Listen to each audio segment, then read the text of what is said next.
Hello, G. Hello, Kane. How are we? I'm good. Hey, Hoyne, can I just play you a little grab? And this is just completely unscripted, but I want to ask you about Adelaide. And Josh Rachele has been quite outspoken with his views on where he's been played. So just have a listen to him speaking. I believe it was on Nine News. We didn't get a lot of inside 50s on the weekend, and I didn't play a lot of midfield again. So yeah, playing mainly up the ground. And it's something that I probably don't really know what's going on too. It's good honesty, I reckon, Gerard, firstly, for him to put his hand up. I'm frustrated. I don't know why they're not putting me in the midfield. And to you, Hoyne, I guess they have been a bit pedestrian, particularly with Dawson under the weather and no Rankin. Should he be the one that goes in there? Because we're all sitting back going, what? Hodgie was the same last night. Why isn't he going in there? Yeah, it's a really strange one, and I actually had him on the agenda later on just as an overall broader centre bounce conversation, which we'll get into. But yeah, again, he only attended two centre bounces on the weekend, and it's sort of last year he was attending 1 in every 5 centre bounces. So, that 20% of centre bounces for the year that he attended. And the returns that Adelaide had were okay, but just to get him involved, get him around the footy, we're seeing what it's done for a few second rucks to actually, attend a few centre bounces and then get involved around the ground. He was having the same sort of effect last year individually, and then this year there's just, the centre bounce involvements have completely dropped away, which is a bit of a surprise, and with what you're seeing across the competition. So I can understand the frustration that he's got, and especially as you said, Kane, with no Rankin in there, I would have thought that the expectation over the last fortnight was that we were going to see an increase in his centre bounce attendances and actually get him involved in the game. So something must be going on as to why that's not happening. I just wonder if they're slow to the party, Adelaide coaching group. And because we were saying for the first 3 or 4 weeks of the season, why isn't Rankin going on ball? Why isn't Rachele going on ball? All pre-season they're speaking about how fit these guys have been. They want to give them more midfield minutes. Saligo goes in there against Fremantle, who's been a revelation and won't lose his spot. I just think they need to act quicker, because you watch this week. I bet you he doubles or triples his centre bounce attendances, but it's almost too late, Gerard. They're behind the game a little bit, I reckon. Well, they have been, and history shows that with Rankin being in there very late in the piece, and I'm surprised that this kid hasn't been in there, because he's not shooting the lights out where he is. He seems to have stagnated a fair bit. I'll be interested to see how Matthew Nicks, not that I'll ever find out, how he copes with what is veiled criticism publicly.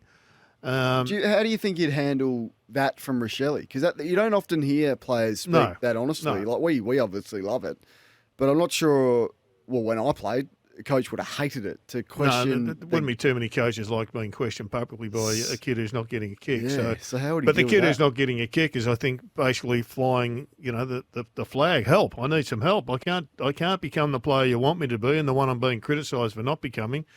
If I'm not being played in the position that I grew up in, as you often tell me, Hoyne, what they are in the juniors, they are in the seniors. Yeah, a lot of the time. There are a few exceptions, but I'll be interested to see what happens Thursday night with Josh in that position. Think he might be dropped? No. Okay. No. Okay. I won't be getting involved in that. I'm not getting involved in Adelaide's match committee. I'll give you the tip. All right, well, let's get stuck into it, Hoyne. We'll start with your overall observations. Yes, so as we do every 4 weeks Here on we this show, we just batten down the hatches and brace ourselves for the constructive feedback that's going to come our way with our top 10 players as it stands after round 12. So we do this on a rolling 4-week basis. So the big one last time was Merritt was not in. Yeah, we'll bypass that discussion again this week. We'll avoid the conversation around Zach. But so this is based off our 100x rating system, not the overall rating system. And the reason why we do it this way is twofold. It allows us to compare the competition against the competition properly. And it also takes out the weird things that can happen across a season. So think about Brent Daniels, who plays a game in round 7. But didn't play 1 minute. His averages across the season gets impacted because he didn't play that 1 minute, which is not fair. This rating system throws that out the bin. Okay, so give us an example. Will Hayward. Ed Richards. Yeah. Ed Richards against Sydney 2 weeks ago. Yeah. Gets concussed basically 2 minutes into the third quarter.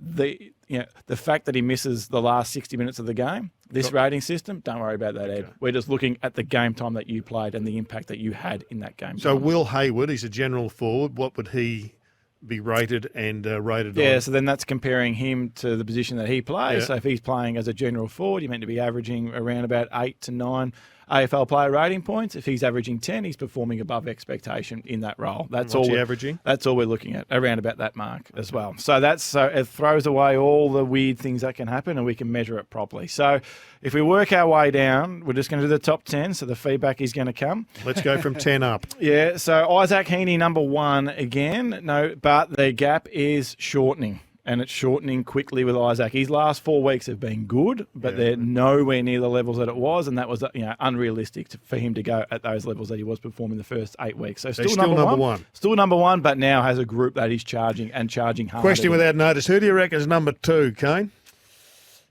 The Bont. Kane is all over it. He's absolutely all over it. So Bont is number 2 and charging hard, only marginally below where Isaac Heaney is at the moment. Isaac Rankin, fair call out here to Kingy, who put this on the agenda probably 6-7 weeks ago, is number 3. So, dearly missed by Adelaide at the moment, but number 3 in the comp clearly. Has he gone up? Or he was 6 a couple of weeks ago, and then he hasn't played since. So a couple of players around him have dropped off a little bit. Oh. So he's that would be the main reason for that. He'll probably miss this week again. I would assume, Kane, you'd probably know more than me. And then it'd be 3 weeks, wouldn't it? Standard. Yeah. You would doubt that they'd take a risk. We've seen that backfire for a number of clubs this year. Yeah. So the qualification might come into him for there, but he's number 3 in the competition.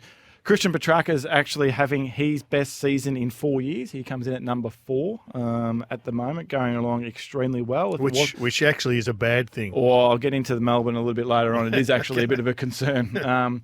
At the moment, I'm so happy that this bloke is at number 5. I want to discuss him a little bit, and that's Max Holmes. Right. He is absolutely flying at the moment. And a great positional move, isn't it? So the fact that, you take your mind back to 2022 and the back end of 2022 before he got injured before grand final, he was clearly the best wingman in the competition. This year they start him across half back, having huge influence there. Last 3 weeks, he's been moved in to be a permanent centre bounce midfielder, and the returns that they are getting have been enormous. He is the definition of a ratings player. He's at 26, 27 disposals, but it is all impact. And I heard you talk about Kane on Saturday night on AFL.com around the volume, and we're not looking at that. I couldn't agree any more with you. And this is a bloke that doesn't need to have 30 to have maximum impact on matches. If I'm him, brace yourself for James Jordan this weekend. I'm James. I'm not going to Tom Stewart. Or Rowbottom. I'm not going to Tom Stewart. There. I'm going absolutely smack bang to this bloke and shut him down. I think that would be, and that will probably impact the game far more than what Tom Stewart does. He is their best player. Where's now. Mac Andrew? Max Holmes. Mac Andrew. Thought he might have been coming 6th. No, Mac. He's coming hard, but he's still a fair way away.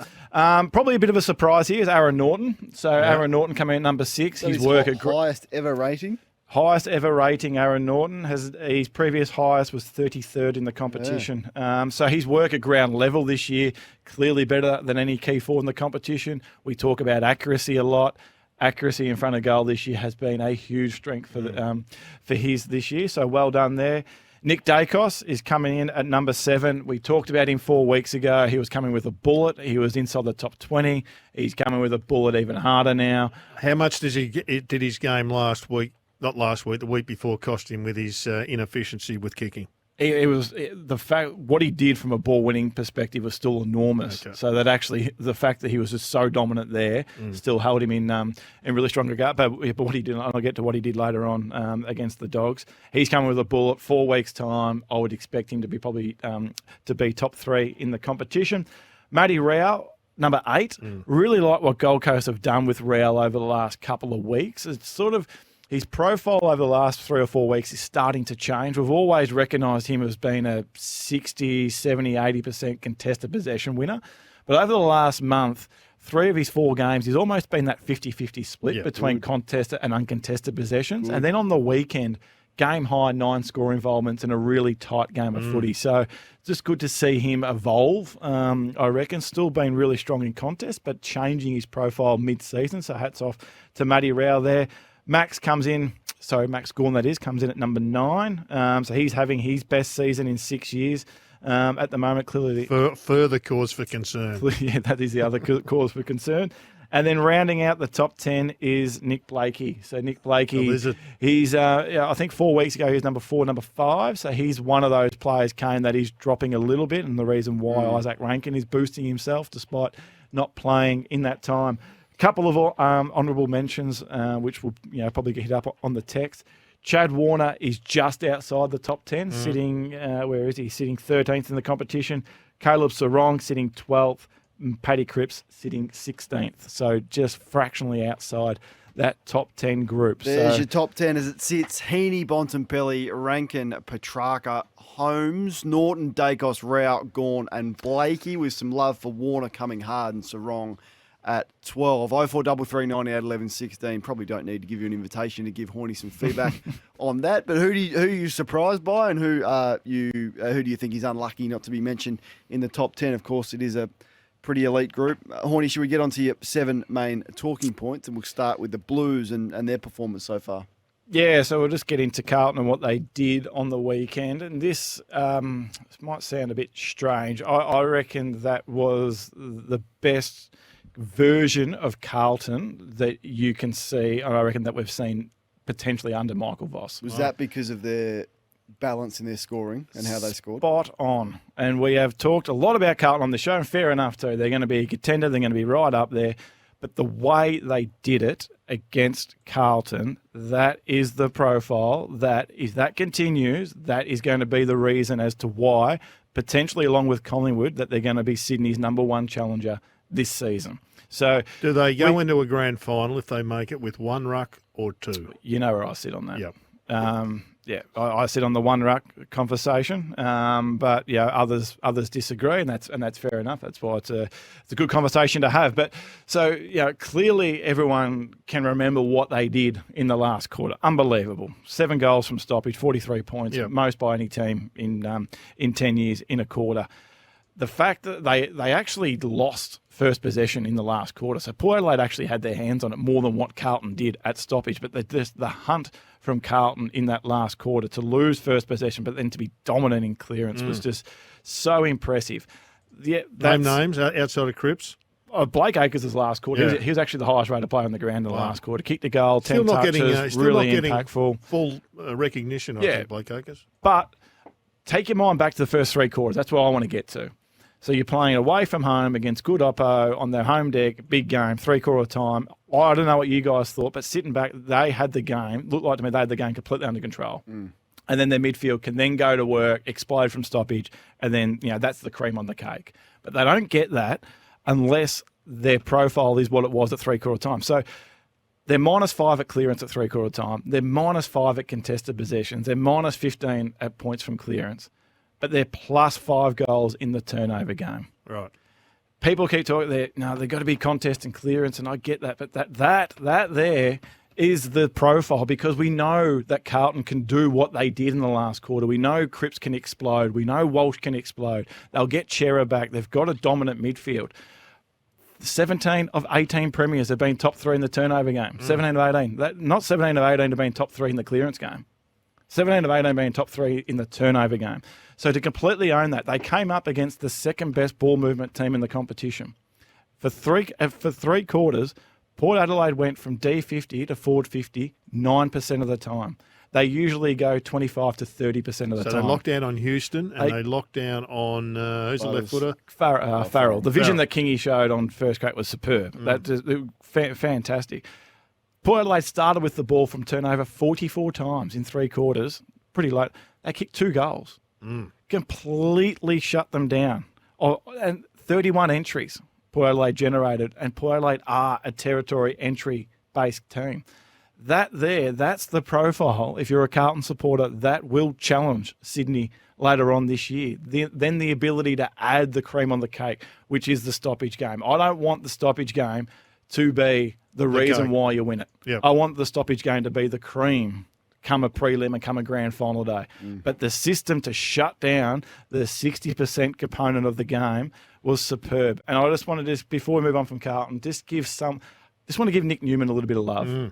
I just reckon the way that he controls things behind centre, everyone goes straight to Wiedering. I reckon this bloke is almost the captain of their defensive group. Yep. And he controls things, patrols, and can play a lockdown role. But I think he's been so important to what they've been able to do. And a handy pickup. Tell me who wins on Sunday night. Carlton versus... Great game. I'll probably go Carlton with that profile. Okay. I mean, I'm big on that, and that's not a knock on Essendon. It's more of a celebration on Carlton. And the team they knocked off was Port Adelaide. Hoyne, what are you noticing?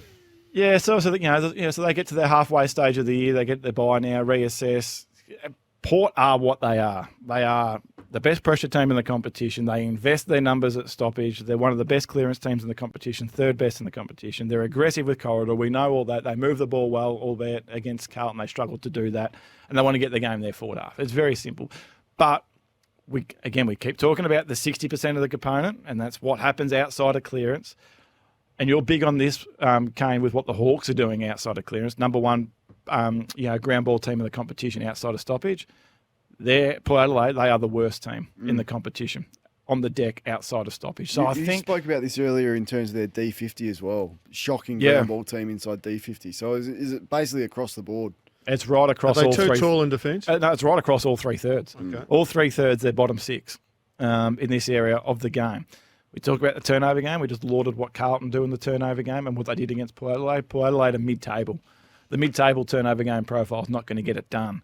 So, and this is a question to the two of you. Like the addition of Asava and Zerk Thatcher. And I know Joey, spoke about this on AFL 360, but Aaliyah, I would be expecting a little bit more out of Aaliyah at the moment.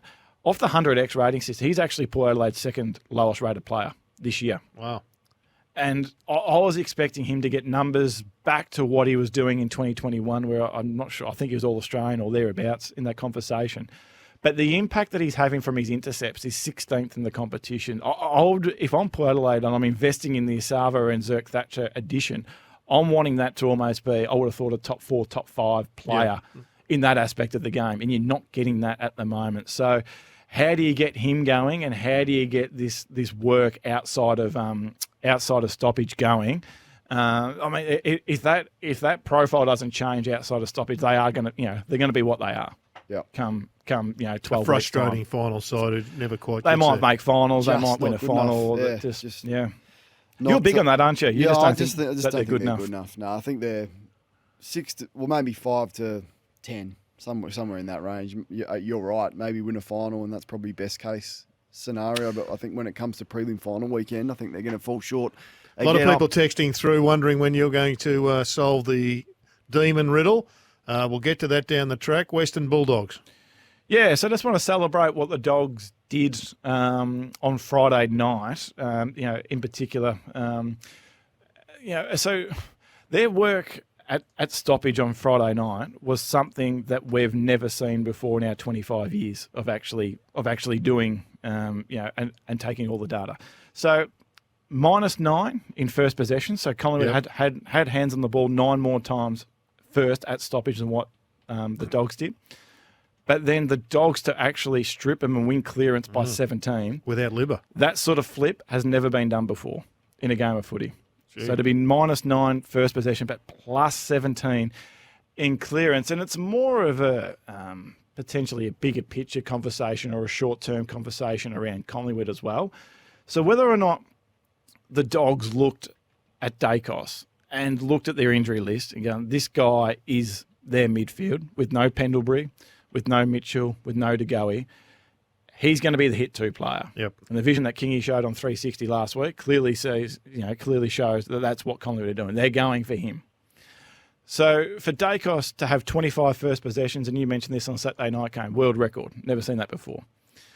But for them to only have 16 clearances, which was remarkable, but to only have 16 clearances from his 25 first possessions, to me suggests that the Dogs were hunting the next receive player and going the next receive player as hard as they possibly could. So great coaching from Beveridge. So whether that's a blueprint for Melbourne and for anyone coming up against Collingwood over the next period of time, whilst this midfield is pretty thin through injury until the personnel arrive, that this bloke in Dacos he's so good and he's unbelievable that he's going to be hard to stop. Go the next bloke. Go the next receive. hunt the next receive, strip, and then go again because they are thin in that midfield group. And just a couple of little additions to this, sort of Bulldogs conversation. From a player perspective, Bont gets a lot of credit at the moment, and clearly fair enough. Adam Treloar's the other one at the moment that needs to be recognised and praised for what he's actually doing. He's having his best season in 8 years at the moment, and the profile that he's got is a little bit like, I think everyone appreciates what Nick Dacos is doing now, that he's a contested possession player. He's not an outside player. So the ground ball situation, 70. So you can either win a hard ball or a loose ball on the deck when it's in dispute. You win a hard ball, you're under physical pressure, and people appreciate, I want to go in, I want to win the hard ball. Loose ball is king. So over the last 5 weeks, he's won 64 ground ball gets, Adam Treloar. 57 of them have come from loose balls. We've never seen a ratio like that over a 5-week period over the last 10 years. So the stuff that he's doing at the moment is enormous and just deserves a little bit of praise, and he's actually starting to impact games forward of centre more than what he's done. So, Hoyne, I mean, where do we rate the Bulldogs? The number one stoppage team, I think, as you've just expressed. Where are they? Why are they 11th?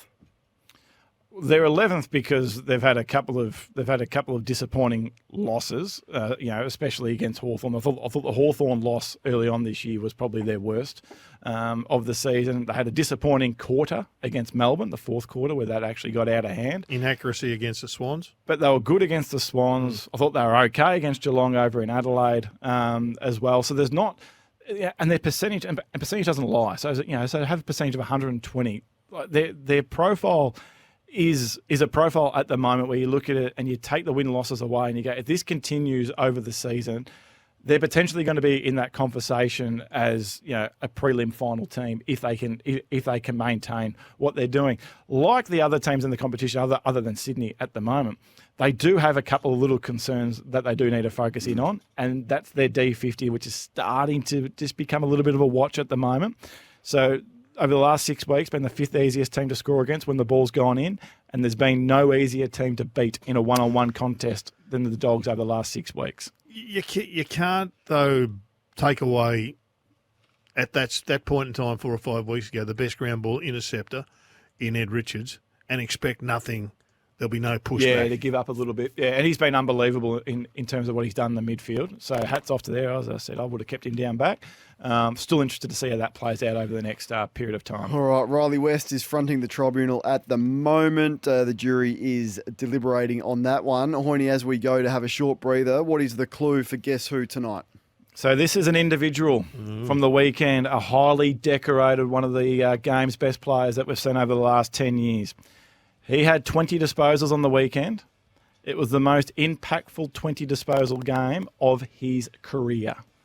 No, he's going to make me look foolish because I believe I called for this man to be dropped last week, and you're telling me he's a superstar. He had 20 touches and it was the most impactful 20 he's had in a long time. Hoyne, does Gerard need to guess first? Well, I think we're all onto the same man, highly decorated. I'll tell you what I won't be doing next week. I won't be giving away that many clues. I thought I was being kind, but I was being overly generous. A lot of people on the text calling for Kane to be sacked because he wanted Nat 5 to be sacked. But it is. What was so good about his game? Yeah, so it was Nat 5, so 20 disposals, and was the number one rated player on the ground, and we've never seen him have more impact in a game from 20 or fewer disposals. So good response from him. So his ball use on the weekend was at levels that we haven't actually seen from Nat for a long time. So the balance in terms of how he was actually winning it, there was an even balance between contest, and uncontested footy, and his clearance work was okay.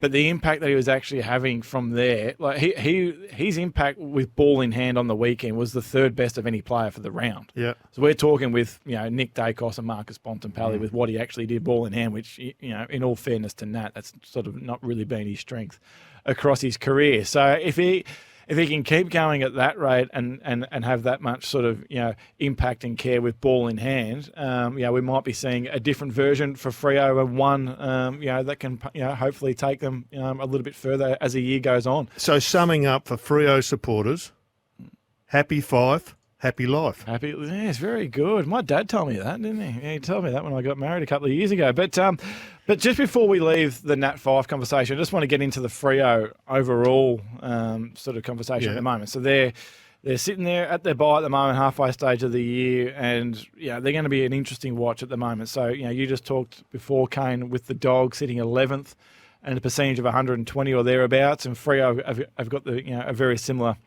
sort of percentage. And what does that actually mean? So they have a point of difference on the competition at the moment, and that's what they're doing at clearance. So far this year, they're plus 107 clearances on their opposition. Yep. It's almost triple the next best team in the competition. So that's, hats off to what Collingwood did against Freo at clearance 2 weeks ago. Put that into a bit of context. So the next part for them, and if I'm them, I'm sitting down with Caleb Sarong in particular over this bye period and working out with Caleb, how are we going to get more bang for buck with the clearance return that you've got so far this year? Where do they sit for scoring from those? So scoring from clearance, they're number 10.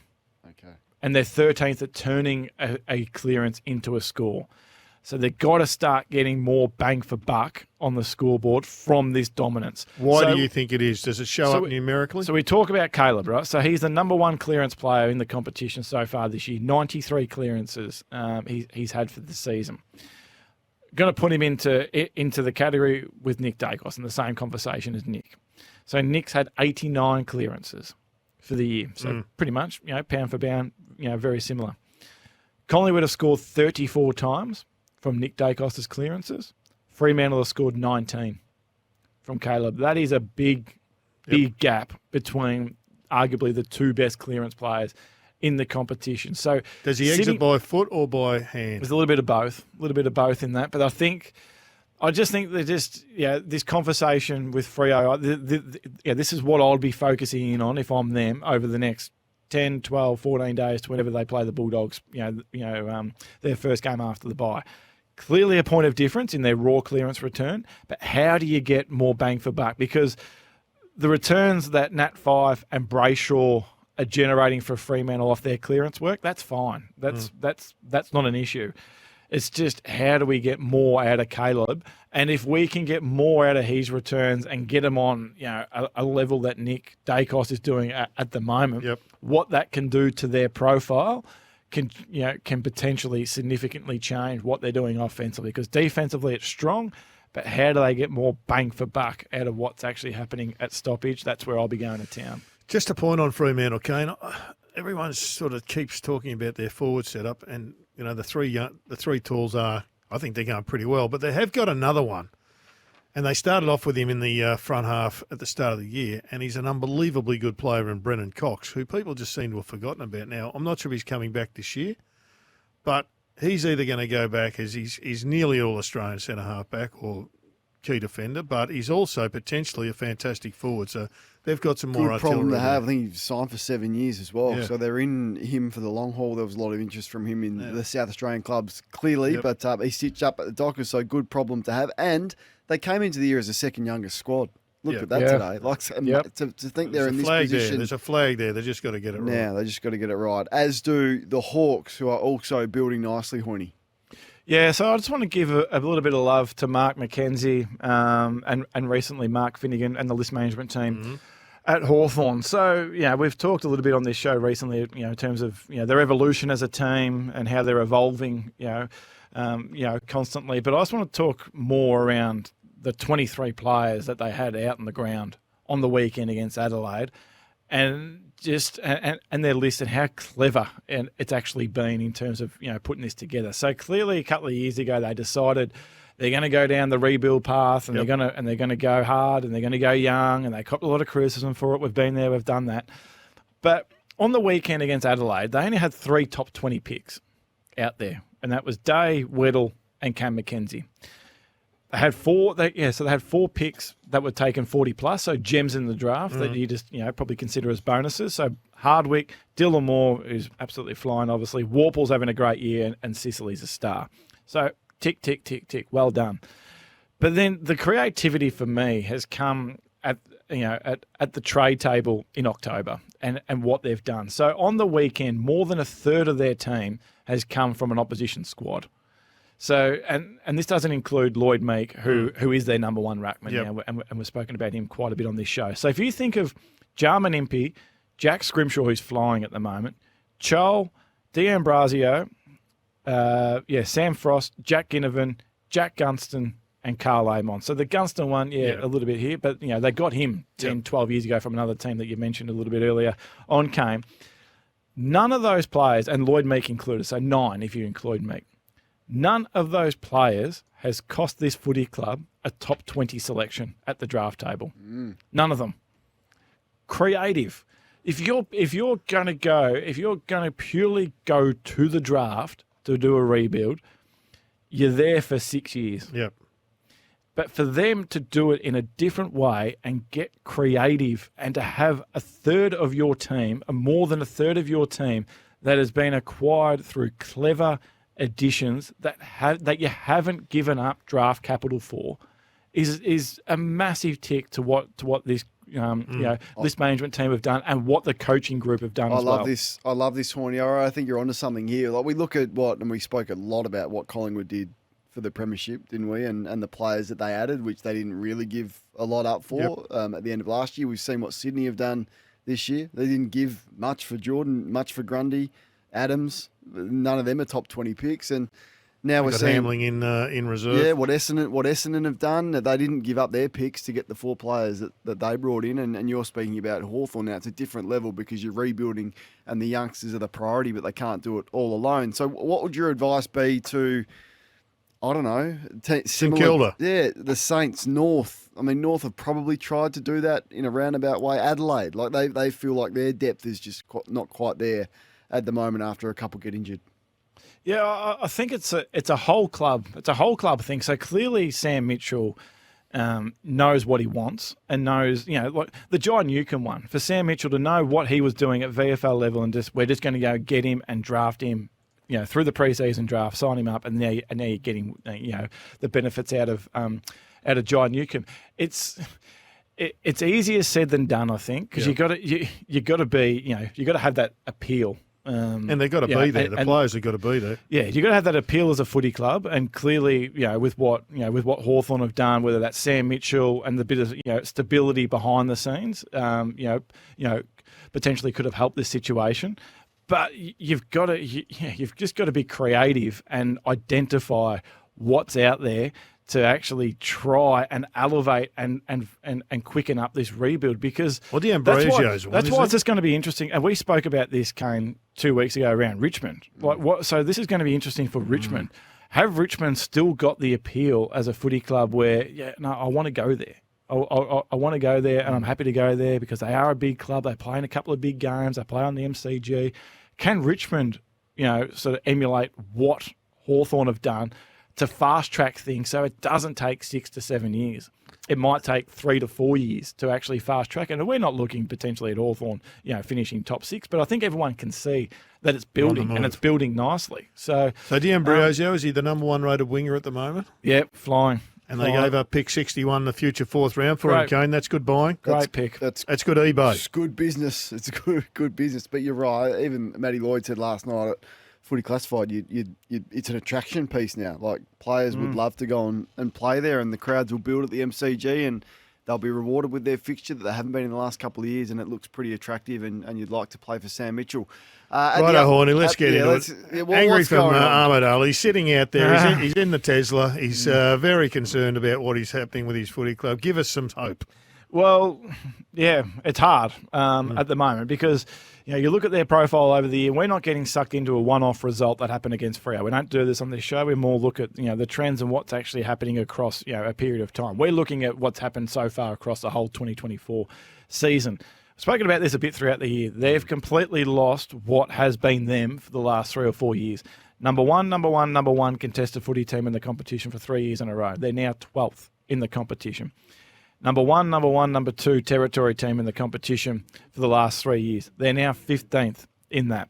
So they have wanted to be different to what they have in the previous finals campaign, to open up their ball movement, try and get a bit of more of an offensive return. But the reality is that they're the 6th worst ball movement team in the competition as well across the whole year. So the ball movement return hasn't been there. They've lost their DNA from a contest and territory perspective, and they're not getting anything from a turnover game. So only West Coast and North Melbourne are scoring less and punishing their turnovers less than what Melbourne are.